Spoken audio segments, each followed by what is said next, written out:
Management of the supply chain focuses on incoming materials, but just as important, distribution management focuses on the outbound flow of products.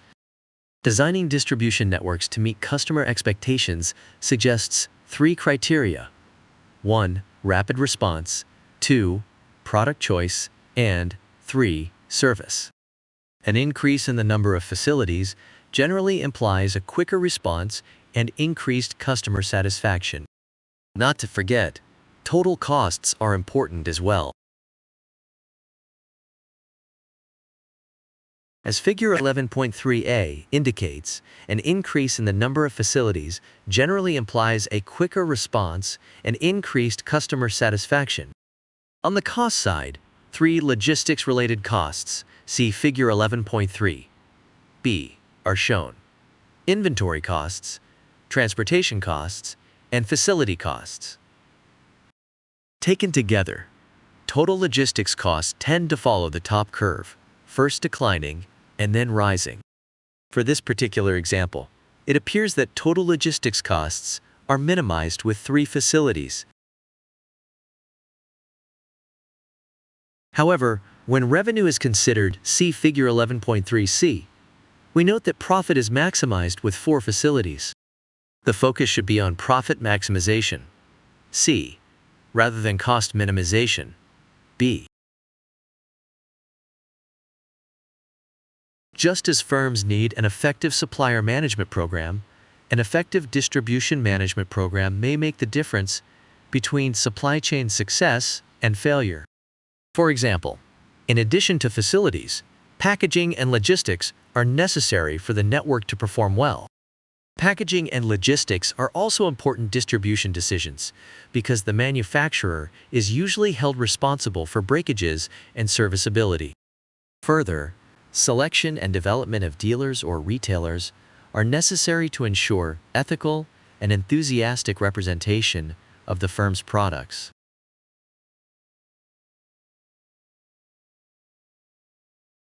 Let's look at 2 issues that OM managers must address every day when dealing with supply chains: ethics and sustainability. We consider 3 aspects of ethics: personal ethics, ethics within the supply chain, and ethical behavior regarding the environment. As the supply chain becomes increasingly international, each of these becomes even more significant.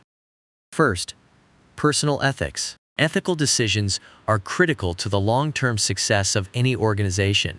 However, the supply chain is particularly susceptible to ethical lapses. With sales personnel anxious to sell and purchasing agents spending huge sums, temptations abound.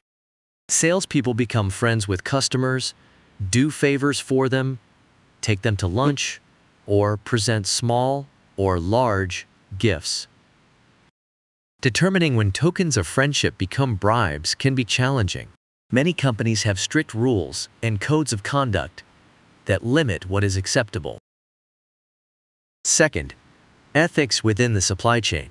In this age of hyper-specialization, much of any organization's resources are procured, putting great stress on ethics in the supply chain. Managers may be tempted to ignore ethical lapses by suppliers or offload pollution to suppliers. But firms must establish standards for their suppliers, just as they have established standards for themselves. Society expects ethical performance throughout the supply chain. Third, ethical behavior regarding the environment. While ethics on both a personal basis and in the supply chain are important, so is ethical behavior in regard to the environment. Good ethics extends to doing business in a way that supports conservation and renewal of resources. This requires evaluation of the entire environmental impact, from raw material to manufacture, through use and final disposal.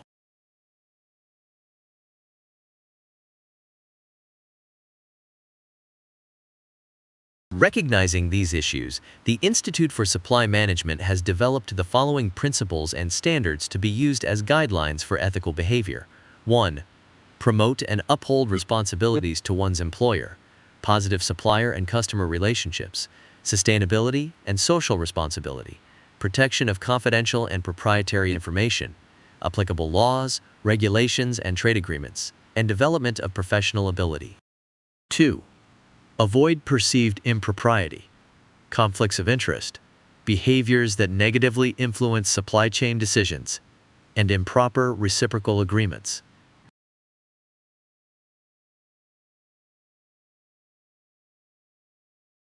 The incoming supply chain garners most of the attention, but it is only part of the challenge of sustainability. The return supply chain is also significant. Reverse logistics involves the processes for sending returned products back up the supply chain for resale, repair, reuse, remanufacture, recycling, or disposal. The operations manager's goal should be to limit burning or burying of returned products and instead strive for reuse.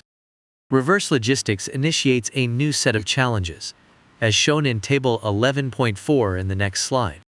Although sometimes used as a synonym for reverse logistics, a closed-loop supply chain refers more to the proactive design of a supply chain that tries to optimize all forward and reverse flows.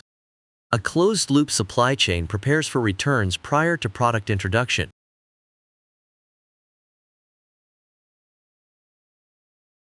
Table 11.4 shows a new set of challenges initiated by reverse logistics.